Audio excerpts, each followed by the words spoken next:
नमस्कार सज्जनों। जीवन में हर व्यक्ति को ये बात पता है कि एक दिन हमने संसार छोड़कर जाना है। इस बात को हर व्यक्ति जानता है, लेकिन कभी हमने सोचा क्या हम तैयार हैं? Are we ready, prepared to go? ये तो डेफिनेट है कि संसार में परमानेंट कोई भी व्यक्ति कभी भी नहीं रहा। सबको एक न एक दिन जाना पड़ेगा, और जाने के बाद कहाँ क्या है कुछ पता भी नहीं है। तो उसकी तैयारी किसने कितनी की, वही जीवन का पूरा फायदा उठा पाता है। और सबसे बड़ी आश्चर्य की बात यह है कि व्यक्ति इस बात को भूला हुआ है कि एक दिन मुझे जाना है। ब्रह्मानंद संत कहते हैं, कोई चला गया कोई जावे, कोई लकड़ी बांध सिधावे, कोई खड़ा तैयार अकेला, सब चला चली का मेला, 2 दिन का जग में मेला, सब चला चली का खेला। कि ये 2 दिन का मेला है और एक दिन सबको यहाँ से चले जाना है। कितने चले गए, कितने जाने की तैयारी में हैं, सबको एक दिन जाना है। और सज्जनों, तो क्या हमको नहीं जाना है? हमको भी तो जाना है एक दिन। और जाने के लिए हमने तैयारी क्या की है? अगर आज हमें आदेश आ जाए कि भाई तुमको जाना है, हम कितना प्रिपेयर्ड हैं? कितनी समस्या हमने ले रखी है, कितने बोझे ले रखे हैं, कितनी तरह की कामनाएं ले रखी है, कितनी तरह के विषयों में मन को फंसा रखा है। क्या इसी स्थिति में हम जाएंगे? तो सज्जनों, सबसे बड़ा काम है अपना प्रिपरेशन करना, जाने की तैयारी करना। पर तैयारी तो व्यक्ति तब करेगा जब उसको याद रहे कि मुझे जाना है। 24 घंटे में भी शायद ही एक बार याद आता होगा, वो भी किसी किसी को याद आता होगा कि मुझे एक दिन संसार से जाना है। यही बात महाभारत में एक कथा में आती है कि जब युधिष्ठिर प्यासे थे, भाइयों को पानी लाने के लिए भेजा, जंगल में जब भ्रमण कर रहे थे, चारों भाई जब वापस नहीं आए तो युधिष्ठिर जाते देखते चारों भाई बेहोश पड़े हैं। प्यास बहुत ज़ोर से लगी, वो जो ही पानी पीना चाहा, एक यक्ष प्रकट हुआ। उसने कहा, युधिष्ठिर ये तालाब पे मेरा हक है, और जब तक मेरे प्रश्नों का उत्तर बिना दिए अगर पीने की कोशिश करोगे तो जो तुम्हारे भाइयों की गति हुई है वो तुम्हारी भी होगी। आपको पहले मेरे प्रश्नों का उत्तर देना पड़ेगा। युधिष्ठिर महाराज ने कहा, ठीक है। तो अनेकों प्रश्न करता है, उसमें एक प्रश्न यह भी होता है, किम पंथा, कि रास्ता क्या है। और दूसरा प्रश्न ये होता है, किम आश्चर्यम। आज किम पंथा पे तो हम लोगों ने कई बार डिस्कस किया है, आज हम इस पॉइंट पे डिस्कस करें, किम आश्चर्यम। यक्ष पूछता है, संसार में सबसे बड़ा आश्चर्य क्या है? What is the greatest miracle, astonishing thing in the world? तो हम तो ताजमहल को गिनाते, मिस्र के पिरामिड को गिनाते, वो इटली का हैंगिंग चर्च को गिनाते, पता नहीं क्या क्या गिनाते हम। पर युधिष्ठिर महाराज ने ये सब नहीं कहा। उन्होंने कहा कि मुझे सबसे बड़ा आश्चर्य लगता है कि व्यक्ति को जाना है और लोगों को जाते हुए देख रहा है। कितने रिश्तेदार चले गए, कितने पड़ोसी चले गए, कितने अपने घर के लोग चले गए, और ये जाने का खेल लगा हुआ है। ये भी नहीं है कि कोई एज फिक्स हो कि इतनी एज के बाद ही व्यक्ति जाएगा, कभी भी जा सकता है। आपने देखा बचपन में कितने लोगों की मृत्यु हो जाती है, कितनों की जवानी में होती है, कितने की बुढ़ापे में होती है। कोई फिक्स नहीं है कब व्यक्ति मरेगा, कब संसार से जाएगा। बोले ये सब देखते हुए भी, ये सब जानते हुए भी व्यक्ति अपनी मृत्यु को भूले हुए है। इस बात को भूला हुआ है कि मुझे एक दिन जाना है। मुझे तो सबसे बड़ा आश्चर्य यही लगता है। और सज्जनों, सचमुच में है ये माया ने इतना भुला रखा है व्यक्ति को, वो भूला हुआ है कि मुझे एक दिन जाना है। कभी याद भी आता, सोचता है यार देख लेंगे, कल पे छोड़ देता है और कामों को तुरंत करता है, जाने की तैयारी को कल पे छोड़ देता है। और जबकि यही सबसे बड़ी ब्लंडर हम लाइफ में करते हैं। रावण ने कहा ना लक्ष्मण को, यही तो सीख दी कि लक्ष्मण अच्छे काम को, इम्पोर्टेंट काम को कल पर नहीं छोड़ना चाहिए।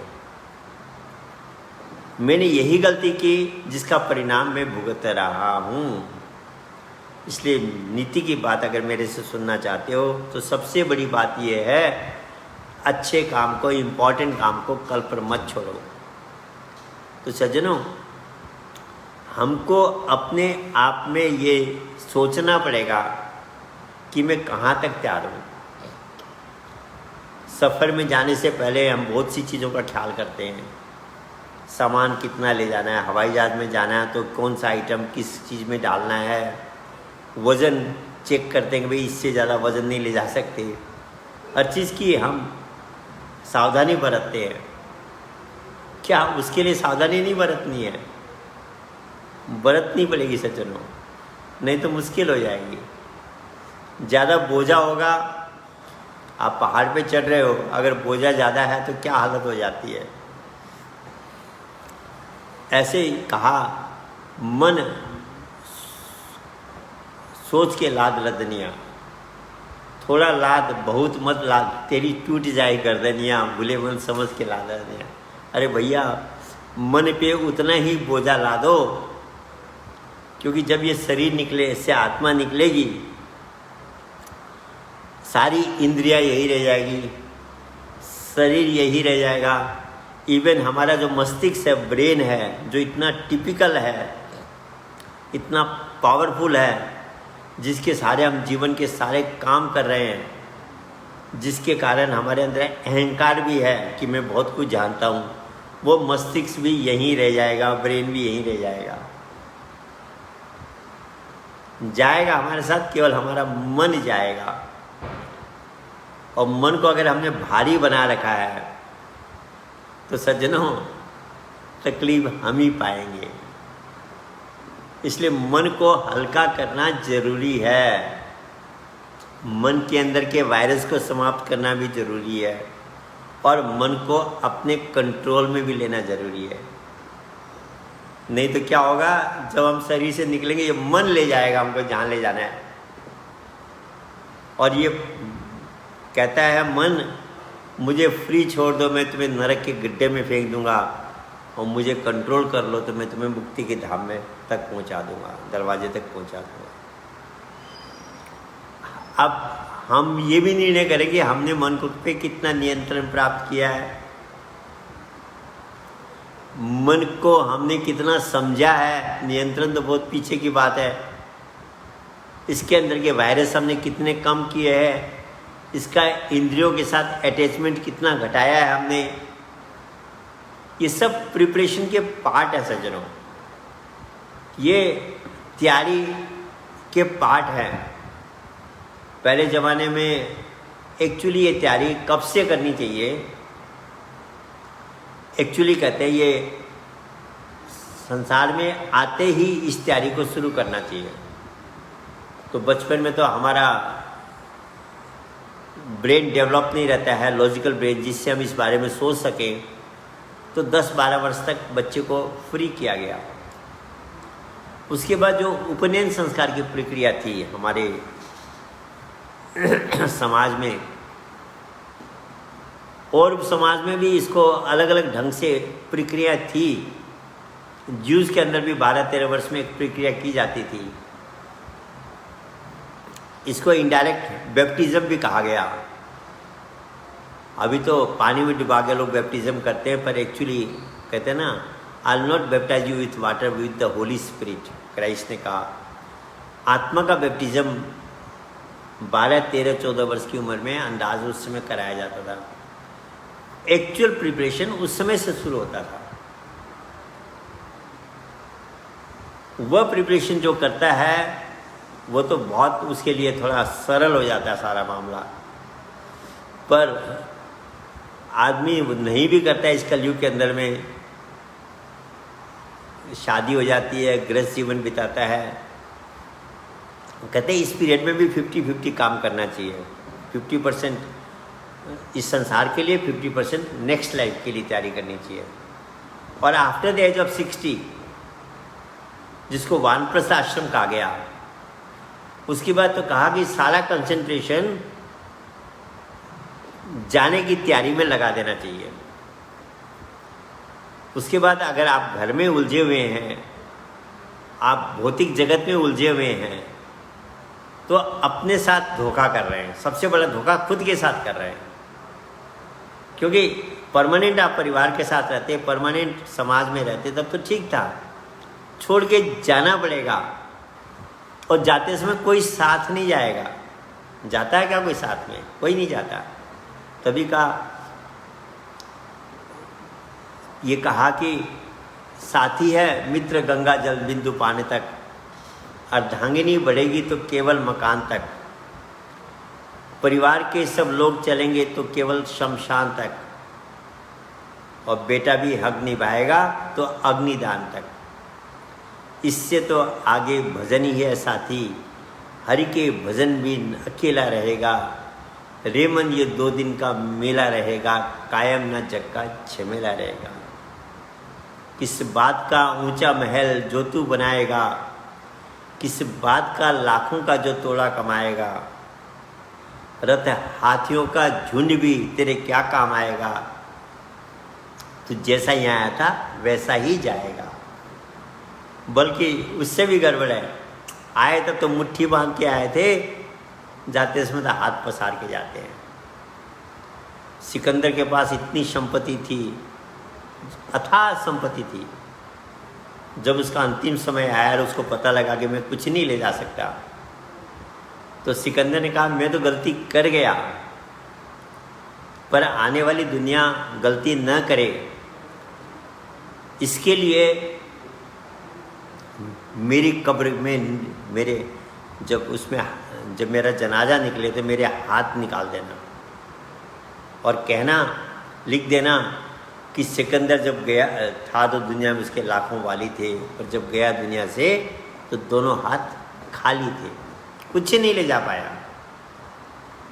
जिससे दुनिया को ये पता लगे कि केवल संसार के संपत्ति, संसार की चीज़ों को एकत्रित करने में समय नहीं लगाना है, आगे की तैयारी भी करनी है। और जितने भी संत हुए, उन्होंने इस बात को समझाने की कोशिश की व्यक्ति को कि तुझे एक दिन जाना है, तो तैयारी कर।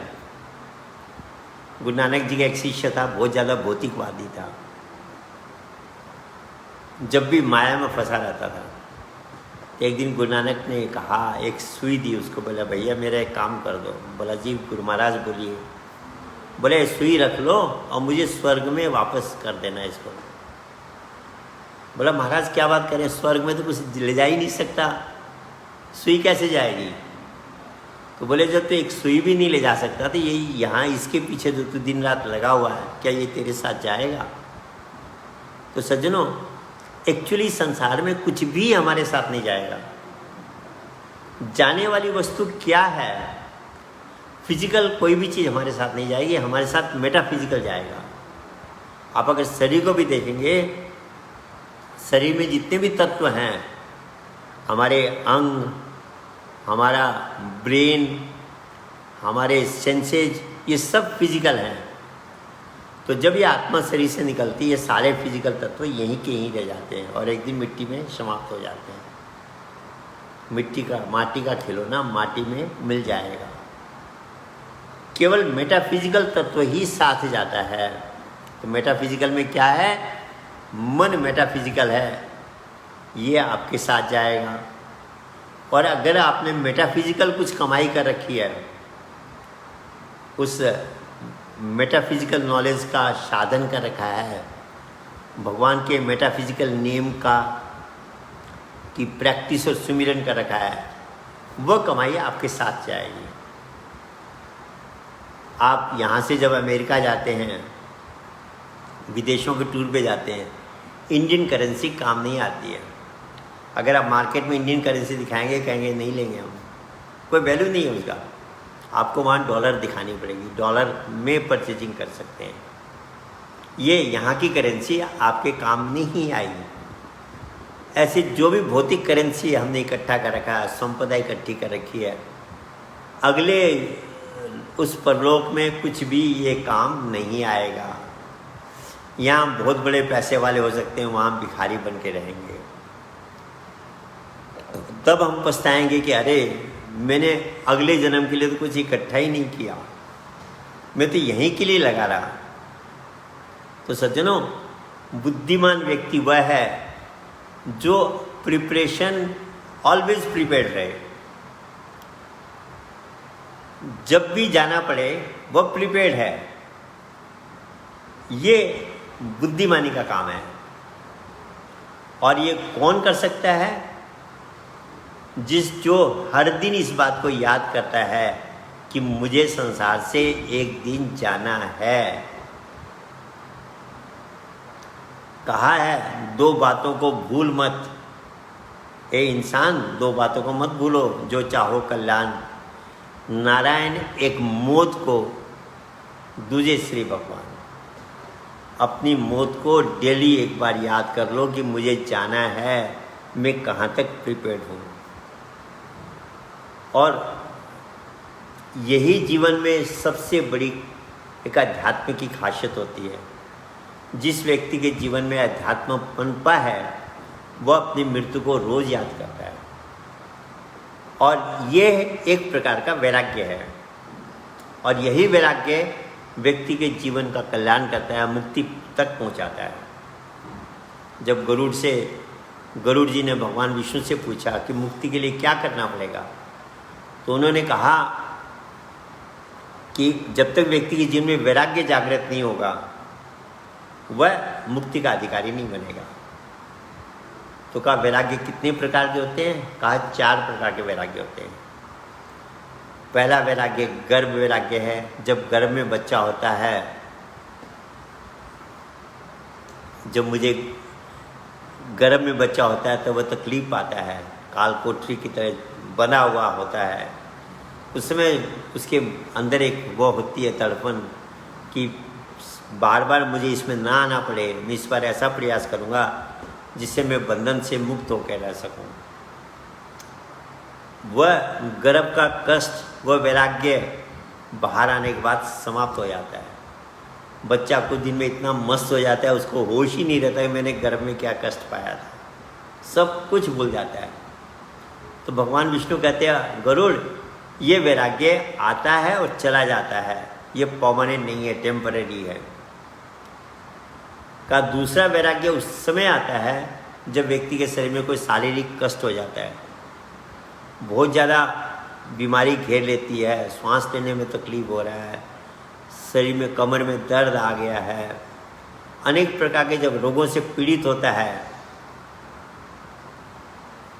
तब उसको वैराग्य आता है। या कोई बहुत बड़ी समस्या उसको घेर लेती है, दुख और कष्ट जब आते हैं तब उसको वैराग्य आता है। पर वह वैराग्य भी टेम्पररी होता है, क्योंकि संसार परिवर्तनशील है। आज अच्छा है तो कल बुरा भी आ सकता है, आज बुरा है तो कल अच्छा भी हो सकता है। It's always changing. अभी कोरोना से लोग कितने भयभीत हैं, डरे हुए हैं, पर एक दिन ये कोरोना भी जाएगा, तब मेमोरी रहेगी कि भैया कोरोना आया था, चला गया। हाँ, इस समय जो सावधानी बरत रहा है, अपनी इम्यूनिटी को स्ट्रांग बना रहा है, वो कोरोना से नहीं डरेगा। और जिसकी इम्यूनिटी कमज़ोर है उसके लिए खतरा है। इसमें सज्जनों, इम्यूनिटी बढ़ाने के लिए बहुत से तत्व हैं आयुर्वेद के अंदर में। उसको अगर हम इस्तेमाल करें तो मेरा मानना है कि कोरोना परेशान नहीं करेगा। वह कवच है जो कोरोना से बचाएगा। इम्यूनिटी बूस्टिंग हमारे जीवन में होनी चाहिए। तो मेरे घर में सब चीज़ आनी जानी है। अच्छा समय भी आता है, चला जाता है, बुरा समय भी आता है, चला जाता है। तो जब तक कष्ट, बीमारी, संकट जीवन में है तो उसके अंदर टेम्पररी वैराग्य होता है, वो गुमसुम हो जाता है। कोई तो डिप्रेशन में भी चला जाता है, पर वो जब समस्या हल हो जाती है, वो संकट बीमारी खत्म हो जाती है, वो वैराग्य फिर चला जाता है। तो कहते ये भी टेम्परेरी आया और चला गया, कहते इससे भी बात नहीं बनेगी। तीसरा वैराग्य कहते शमशान घाट का वैराग्य होता है। जब हम शमशान घाट में जाते हैं किसी की मृत्यु पे, और वहाँ आग पे शरीर को रख दिया जाता है, वो जो कफन उड़ाया हुआ वो भी एक एक करके सब निकाल देते हैं, लकड़ियों में दबा देते हैं, सब कुछ कपड़ा भी निकाल देते हैं। शरीर में कोई चीज़ नहीं निकल रही तो काट के भी निकाल देते हैं, कुछ भी नहीं रहने देते, पूरे शरीर को खाली कर देते हैं। कीमती वस्तु को तो छोड़ दीजिए, छोटी मोटी चीज़ भी नहीं रखते हैं। उस समय दया नहीं लगती कि अरे इसके हाथ में दर्द हो जाएगा, इसकी कष्ट हो जाएगा, क्योंकि जो चेतना अनुभव करने वाली चीज़ तो निकल के चली गई। और उस समय आग लगा देते हैं। आपने देखा कैसे पट पट पट पट करके वो सारा जलता है, अंदर की चर्बी, जैसे हम घी जलाते हैं ऐसे वो चर्बी जलती है। और 2 घंटे 3 घंटे बाद वो इतना राख का ढेर, हड्डियों का ढेर हो जाता है। इतना सुंदर शरीर था, कितना गर्व करता था व्यक्ति को। इसको बचाने के लिए, सुरक्षित रखने के लिए लोग नाना तरह के उपाय करते हैं। विदेशों में बड़े बड़े सिंगर्स ने तो ऐसे ऐसे अपनी तरफ से कोशिश की थी कि बीमारी मुझे आए नहीं, और वो और छोटी उम्र में मर गए। तो कहने का मतलब उस समय जब शरीर राख का ढेर बन जाता है, तब लगता है यार एक दिन इस शरीर जिसको लेके मैं अहंकार कर रहा हूँ, जिसको लेके मैं दिन रात इसकी देखभाल में लगा हूँ, ये मेरे साथ परमानेंट नहीं रहेगा, इसको भी मुझे छोड़ के जाना पड़ेगा। तो वैराग्य आता है। पर आज के इस कलयुग में तो वैराग्य भी बहुत क्षणिक होता है। इतना माया का जाल फैल गया है, किसी के अंदर 1 दिन रहता है, किसी के अंदर 2 दिन रहता है, परिवार के लोग तो हफ्ते 10 दिन रहेगा, उसके बाद वह वैराग्य समाप्त हो जाएगा। तो कहा है गरुड़, ये तीनों वैराग्य आने वाले जाने वाले हैं। तो पूछता है महाराज, परमानेंट वैराग्य कैसे आएगा जिससे व्यक्ति को रोज मृत्यु की याद आए, जिससे कि वह रोज इस बात को समझे कि मुझे तैयार होना है और अपनी तैयारी शुरू करे। वह वैराग्य, वह समझ किस चीज से आएगी? कहते वह सत्संग से आएगी, अध्यात्म चर्चा से आएगी। जब हम अध्यात्म को सुनते रहेंगे, अध्यात्म में हमारी रुचि होगी, आध्यात्मिक चर्चा में, स्पिरिचुअल डिस्कोर्सेज में हम इंटरेस्ट लेंगे, तो धीरे धीरे, पता नहीं लगेगा हमको, धीरे धीरे हमारे अंदर वो परमानेंट वैराग्य जागृत होगा, जो हमें रोज याद दिलाएगा कि एक दिन तुझे संसार से जाना है और कोई तेरे साथ नहीं जाएगा, अकेला जाएगा। और खोज खबर भी, हेल्पिंग भी नहीं है बाद में कि भाई हम विदेश जाते तो घर में फ़ोन कर दे, भाई मेरे को मदद कर दो वहाँ वो भी चांस नहीं है। सब कुछ तेरे को अकेले भोगना पड़ेगा। यही बात तो उसको समझाई जब वाल्मीकि जी रत्नाकर के रूप में थे। तो जब वह नारद को उन्होंने पकड़ा और जब मारना चाहा, तो नारद ने कहा ये तू सब किसके लिए कर रहा है? बड़ा परिवार के लिए कर रहा हूँ। तो बोले जब तेरी मृत्यु होगी, इन भोगों को, ये जो तेने कर्म किए इसको भोगना पड़ेगा, क्या परिवार तेरा साथ देगा? इन कर्मों का तेरा साथ देगा? बोला जरूर देगा। बोला भैया एक बार पूछ तो ले कि वो तेरे साथ देंगे या नहीं देंगे।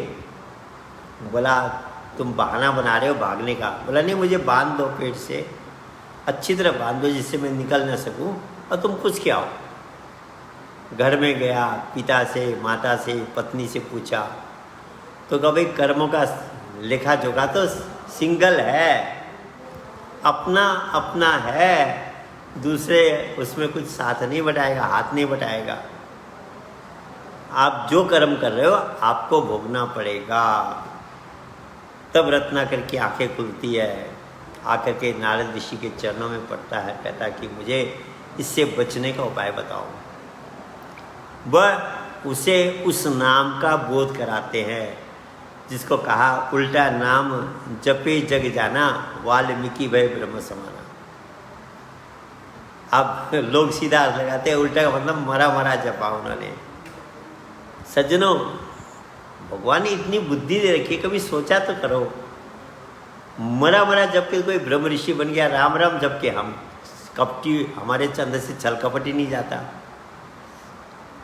उल्टा नाम का, और राम का उल्टा मरा भी नहीं होता। रा आकार मैं का उल्टा करोगे तो मार बनेगा, मरा नहीं बनेगा। इतना ही नहीं, और भी कहा है, जानी आदि कवि नाम प्रतापु, भय सिद्ध कर उल्टा जापू। ऋषियों ने, ब्रह्म ऋषियों ने उल्टा जाप किया। वो उल्टा जाप को समझना पड़ेगा आपको।